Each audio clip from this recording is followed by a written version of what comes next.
Okay, so when I was asked to do the presentation this year, I decided to do a project that I've done before with the kids in the school classroom, and we're going to try and make it a presentation here. So this is going to be exciting because I've got a lot of eager little helpers.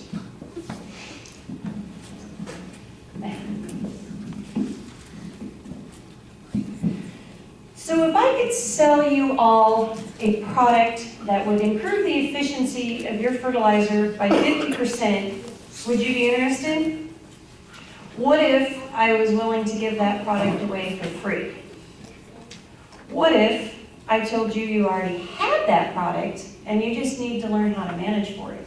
Would I have your attention? Well, I'm actually here to tell you that you do, and it's just a system that you need to learn how to manage for. So what is this miracle product I'm talking about? I'm talking about mycorrhizal fungi and the healthy soil ecosystem that it takes to have the correct habitat for that.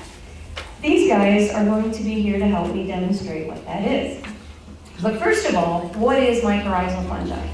It is a symbiotic relationship between the fungus and the plant. It's basically an extra set of roots for that plant so it can utilize more nutrients and more water. So, we're going to start out with this system by our plant number 1. Who's our plant number 1? All right. See, I got to remember, who's plant number 1? All right. We have our plant right here. She's green and growing.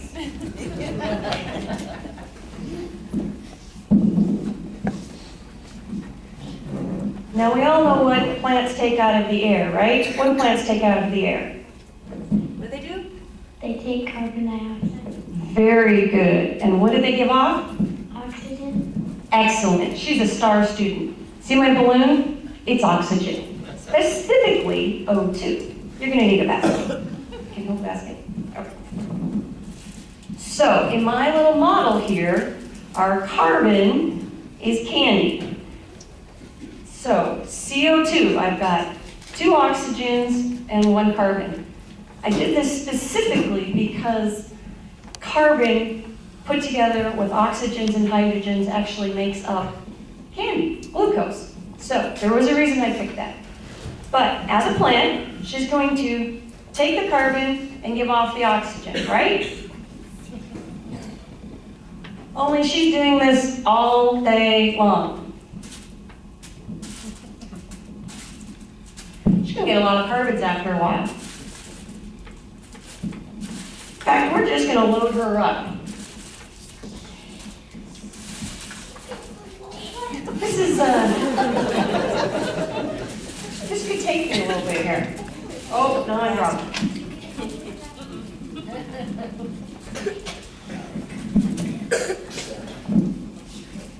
Now, as I mentioned, in order to make sugar, you need certain other elements. In the case of sugar, oxygen and hydrogen. The other major nutrient plants would need is nitrogen. Of course, there's a lot of other micronutrients that they need, but we're not going to discuss those today. And hydrogen, of course, is in the air. That's easy enough to get. But nitrogen, now where are we going to pull some of that from?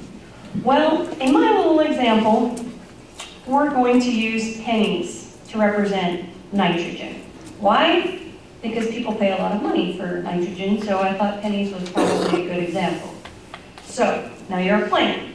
You can't move. You have your feet together. You can't move your feet because you're rooted to the ground, right? Okay. Oh, that one rolled a long way. Okay, I'll hold your basket a second and see if you can grab 1 penny without moving your feet. Well done. Okay, you can put it in your basket. All right, so now she has a carbon to nitrogen ratio in her basket, a candy to penny ratio. Now, the longer she lives, the more carbons that she got.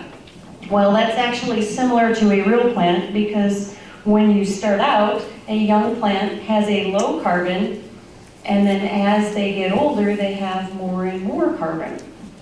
So a wheat plant, for example, by the time it dies and becomes wheat stubble, has got 80 carbon units for 1 penny, 1 nitrogen unit. So that would be a lot of candy, wouldn't it? Okay, where's my farmer?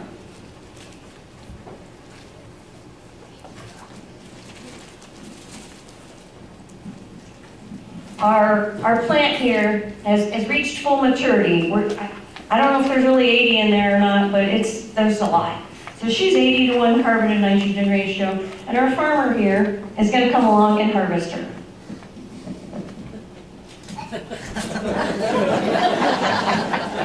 She dies awesome. Okay, so now here's your dead plant.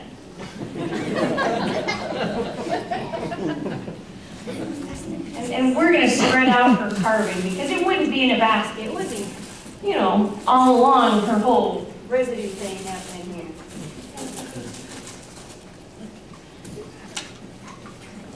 Thanks, Mark.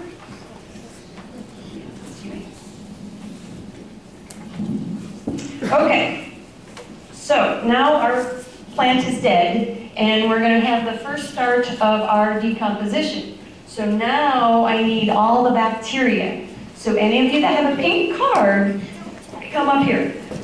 Do not pick on our poor dead plant. I want you guys to all come up here and find a spot to sit on the stage.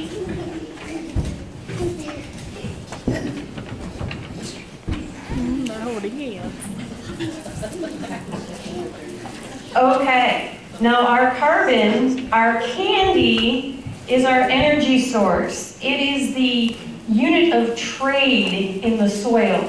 So if you guys wanted to get candy, where would you sit? Right here. Right here. Where's right here? Next to the dead plant. Next to the dead plant. I think they just have great answers. Okay, now hold up, you guys. Can you read your card? What does your card say below bacteria? 3. 3 to 1, okay. Bacteria only get to have 3 carbons, 3 candies, only 3. You gotta put the rest back by the dead plant.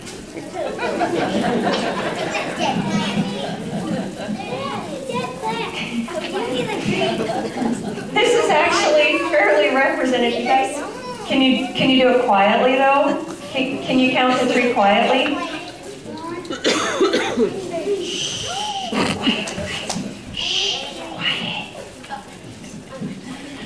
This is actually fairly representative of the soil though, because bacteria are going to do the same thing. They're going to want to go where the carbon source is. Hey, boys, quiet. You gotta go quietly. No throwing. Do you have 3 candies? Okay, then put the rest down and hold still. So the bacteria are going to want to be where the dead plant material, the carbon, is. All right, there's another source of carbon though in the ground. So we need plant number 2.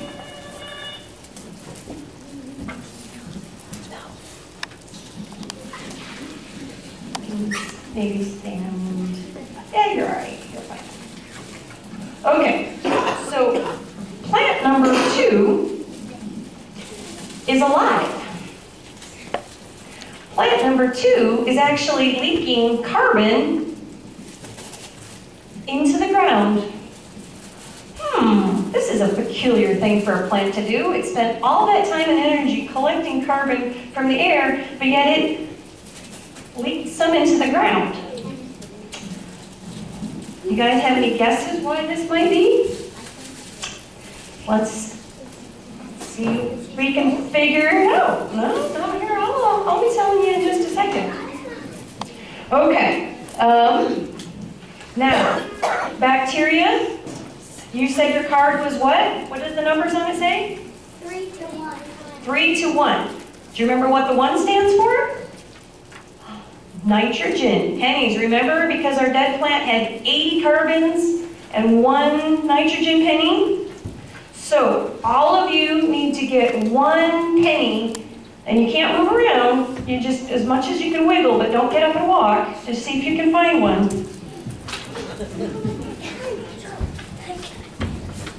And no fair going to your parents. You can't leave the States. Did everybody get a penny? No! No. There's not enough pennies! There's not enough pennies in there. Oh my goodness. Okay, where's my farmer?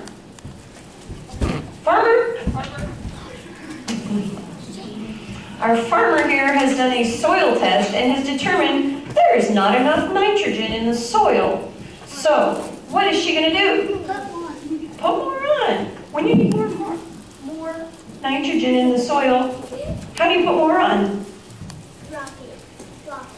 Drop it from what? You buy it from a fertilizer salesman? Okay, in our example, we're buying it from our fertilizer salesman. Yep. There you go. And how many pennies are in there, farmer?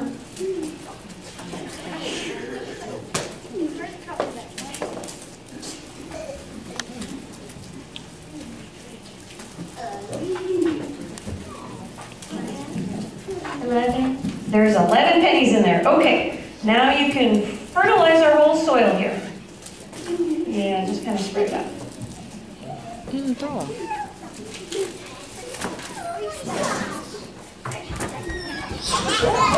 Grab one too, because you're a plant. You need to try and grab a Plants penny over there is what it gives. without moving your feet. I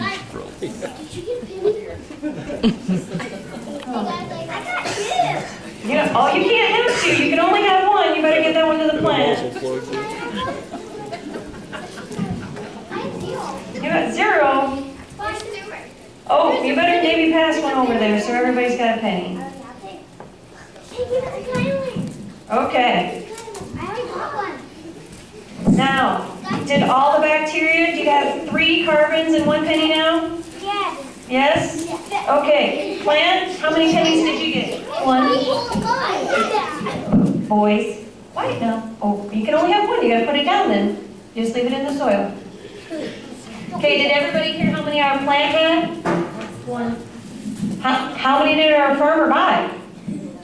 11. Where's our other 10 pennies? Who's got the 10 pennies? What's it say in your card? Bacteria! Bacteria!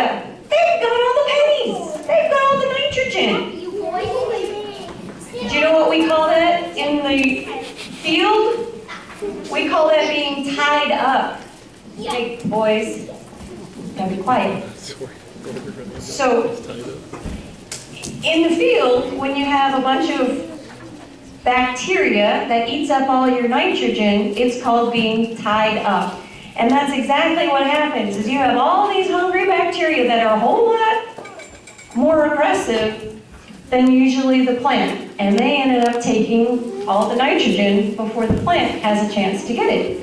So even though the farmer paid for 11 units of nitrogen, he only got 1 in the plant. You may say. Okay, now our protozoa and nematodes are going to come up here. Who knows what a nematode is? Anybody? You guys can just come stand behind for right now. Okay, a nematode is like an itty-bitty microscopic kind of worm. And our protozoa, they're a whole myriad of different types of creatures, ciliates and amoebas. Hey, you're a bacteria, you can't move. Sit still. Our protozoa are like amoebas and ciliates. There's all kinds of different creatures. They too have a carbon to nitrogen ratio. Okay? So can one of you guys tell me what the numbers on your card say? 9 to 1. 9 to 1. They vary a little bit. Their cards actually say 10 to 1 and 9 to 1. 9 to 1 is a little bit easier math for today, so I went with that number. But it depends on the individual species, which one, what the exact ratio is. Okay, now kids, listen up. Those are the predators. Those guys, they eat you, okay? Now, just so you know, at the end of this, I promise I will give you candy. But for right now, when the protozoa and the nematodes eat you, you have to give them all of what you have, which should be 3 carbons, 3 candies, and the 1 nitrogen penny, okay? So when they tap you on the head, then you have to give it to them. No arguments, okay? Okay, our nematodes, protozoa, get to 9 to 1. So when they put their hand out, yep, give it to them.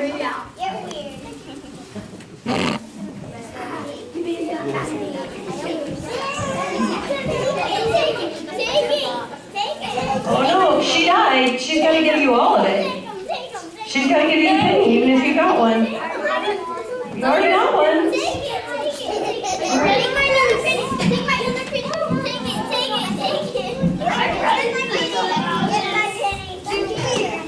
You gotta take all of it, all 3 carbons and the penny. You can't just eat part of a bacteria. Eat the whole thing. Okay, my older kids here. You already saw the problem. How many carbons do you have in your hand? I have 9. 9. And how many pennies? 1. 1. What happened to the other 2? You were supposed to eat the whole bacteria. Where'd they go? You can be honest. You don't know? What about the rest of you? How many pennies you got? I got 3. Okay. Well, you're supposed to only have 1. What are you going to do with the other 2? Oh, see, she's so smart. That is exactly what happens. They end up getting rid of them. Okay, I'm a big kid. I like to go to the schoolrooms and I go, okay, they poop it out, right? Come on. Everybody can say poop. Dinner's over. It's okay. Now, think about this. Here's all these bacteria that wanted to be really close to these plants, both the stuff that was dead on the surface, and when this plant was leaking out carbon, guess what? The bacteria migrated over here to this plant. So now when our nematodes and protozoa gave off their nitrogen, when they excreted it out, it was right where the plant needed it. Interestingly enough, in the soil, 90% of the soil life is within 1 to 2 millimeters of a plant root. And that's the primary reason for it. The plant is actually giving off carbon to attract bacteria in order to attract our secondary predators, who will in turn give them back their nitrogen. Now what if, I remember you guys said there was some extra nitrogen running around and so forth over there. What if the plant roots, what if she couldn't reach her over there? Well, that is where our mycorrhizal fungi come in. Yes. And we probably only need about 5 or 6.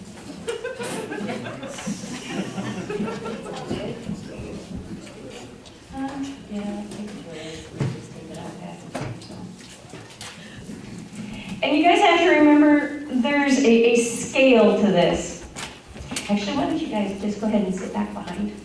There you go. That'll make life easier. You have to remember there's a scale to this. I mean, I'm doing this, to entertain the kids a little bit, and also we're doing this on a microscopic scale. In our example, protozoa ate 3 bacteria. A single protozoa can actually eat 10,000 bacteria in a single day.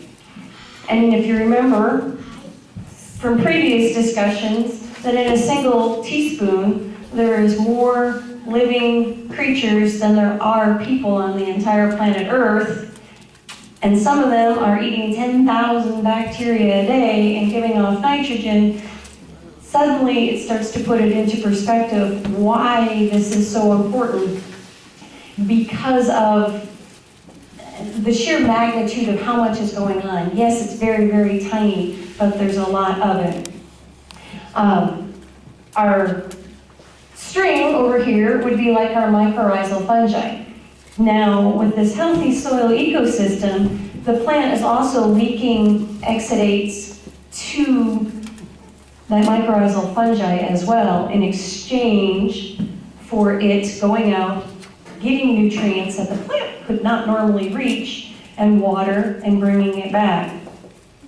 Some scientists have hypothesized that the mycorrhizal fungi is actually originally designed as the primary uptake system for the plant, and the roots were the secondary uptake system, rather than kind of the other way around that we normally and typically think of. So everybody always asks me, if I don't include it, what about the earthworm? So where's our earthworm?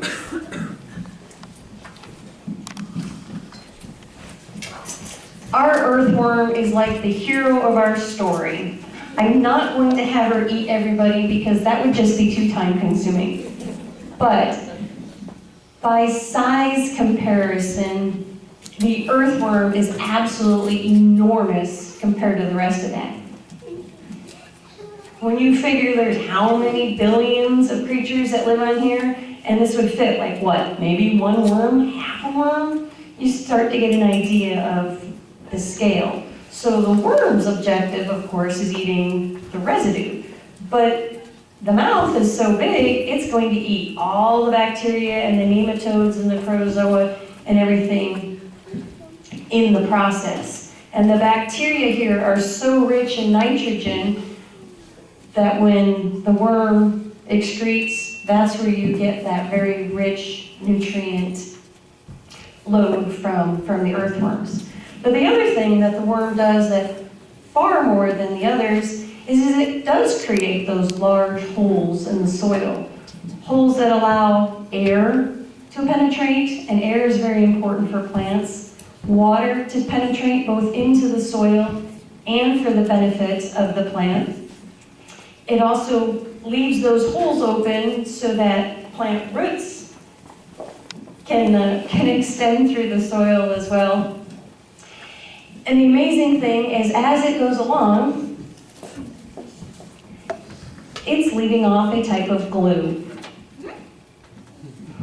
Ever pick up a worm and they're really somewhat slimy? That's that glue that helps hold the holes open and in place. Now, the other creatures, they give off some glue too, but because of the sheer size of the earthworm, there's a big size factor. It makes a big difference as far as the structure. Why would holes be important in having the right structure? Well, this brick's got holes, right? My sponge has holes. Kids, which one holds more water? The sponge. That was pretty obvious, right? Same idea, because this has a lot of little teeny tiny holes with a lot of structure. It's capable of holding a lot more water than my brick. Unfortunately, I've seen a lot more soils out there that look more like this brick than I have that look like my sponge. So the other thing to understand, and actually, the other thing to understand is the sensitivity of these different creatures in here. So to put it in perspective that you guys might be able to understand a little bit better, let's compare it to a grassland, a CRP type setting. Okay, what kind of creatures do we have in a big grass? Oh, how about here in Kansas? Snakes.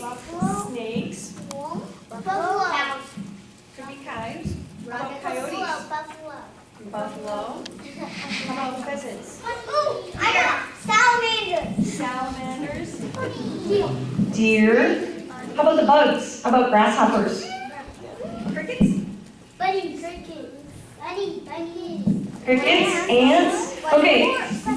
The those are the type of creatures that are there. Now, I'm not sure the exact time on how long it takes for a grasshopper to double its population, but I can assure you it's not very long. Ants, grasshoppers, mosquitoes, those things can multiply very, very quickly. You move up the scale and things are a little slower. Okay, rabbits are still pretty quick, but they're a whole lot slower than grasshoppers. How about a deer? It maybe has 1 or 2 fawns in a year. So if it has 1 fawn, it's going to take 2 years to double the population. Size has something to do with that. Same with my soil ecosystem.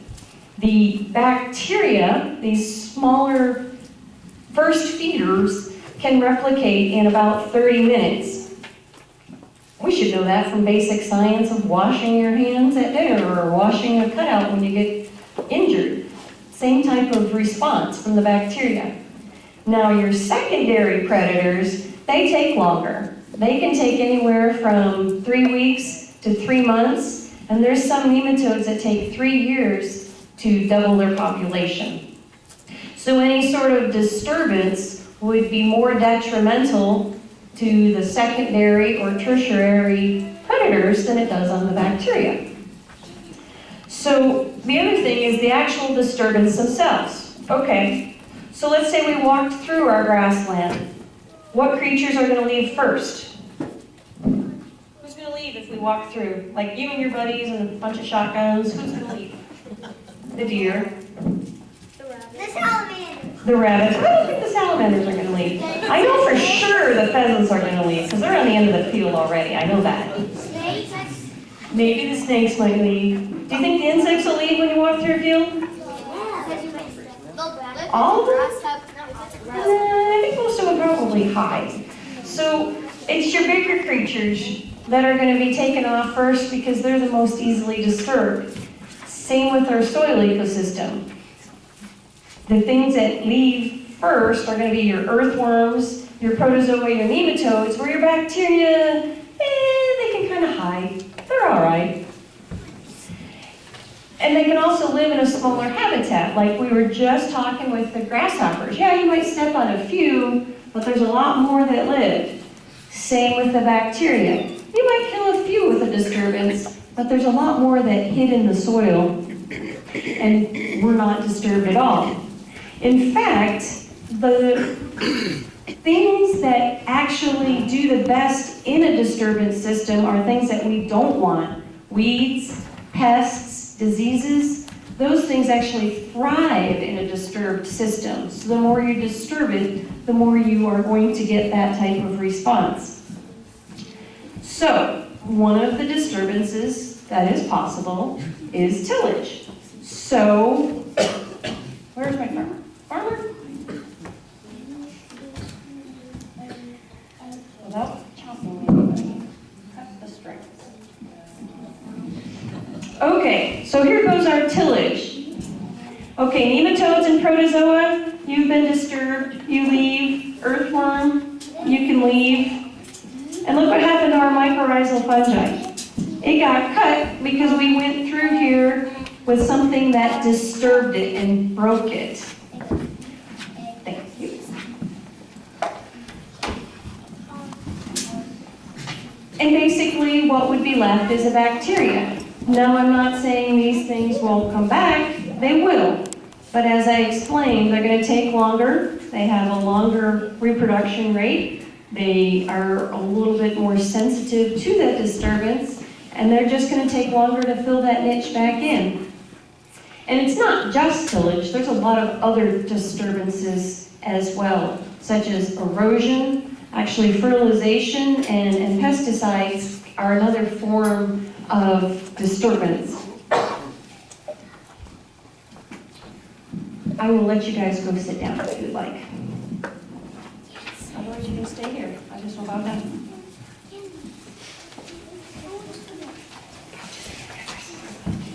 Okay.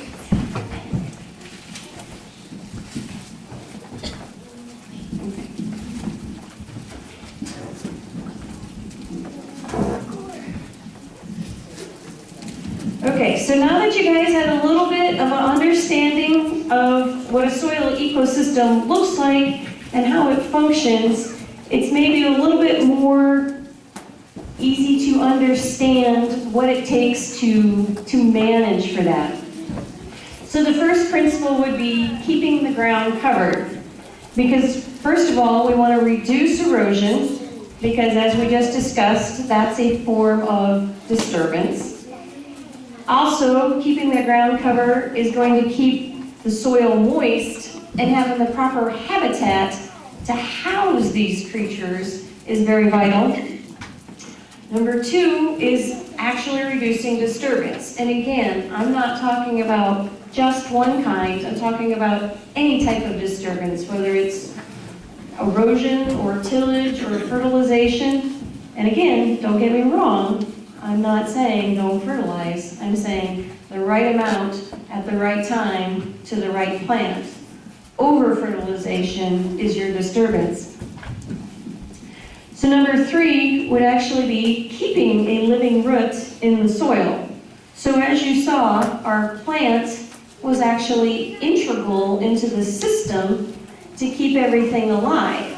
If there was no plant or no dead plant material, there would be nothing for all these bacteria to eat. If there was no bacteria, there would be no nematodes, no protozoa, no earthworm, because the food source would be gone. That's why it's important to have that living root in the soil as much time as possible. Number four would be diversity. Now, I didn't talk a lot about diversity because that would be a whole other topic and you guys don't want to be here all night. But in essence, it goes like this. Each of these different things feeds a specific enzyme, and each one feeds on a specific different plant, and they're very, very specific on what they're going after. So if you're a plant and you want to have your whole team working for you, it's important to have as many players as possible. So doing so, you would want to have as many different types of players. So if you were a restaurant and you wanted to have the most customers possible, but the only thing that you made was hamburgers, probably would have a pretty limited clientele.